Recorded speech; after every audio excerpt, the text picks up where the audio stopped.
کہتے ہیں کہ مولوی کہتے ہیں کہ حضور نور بھی ہیں یا بشر بھی ہیں، وہ غلط کہتے ہیں۔ اللہ کے قرآن سے پوچھ لیتے ہیں قرآن کیا کہتا ہے۔ اللہ نے فرمایا میرا مدنی اعلان کر دو تاکہ لوگ جھگڑے میں نہ رہیں، قل انما انا بشر مثلکم، اعلان کر دو قل سبحان ربی هل کنت الا بشر رسولا، اللہ کے پیغمبر بشر ہیں، اگر جن سے نور مانو گے تو پھر حضور کی بیویوں کا شوہر کون ہے؟ نور کی بھی اولاد ہوتی ہے،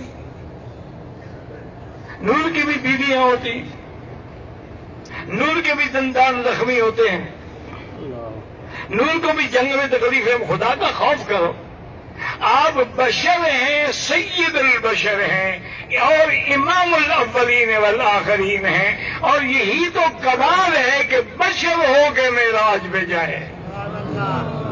اسی لیے اقبال نے کہا تھا سبق ملا ہے مجھے یہ معراج مصطفیٰ سے مجھے کہ عالم بشریت کی زد میں ہے کر دوں کہ نور بھی پیچھے بھاگ رہا تھا اور بشر اوپر جا رہا۔ کہہ دو صلی اللہ علیہ وسلم۔ 1400 سال گزر گئے ہیں، ابھی تک ان کو یہ پتہ نہیں لگا کہ حضور نور ہے یا بشر ہے۔ انا للہ و انا الیہ۔ تو آج تک کلمہ کس نبی کا پڑھتے رہے ہو؟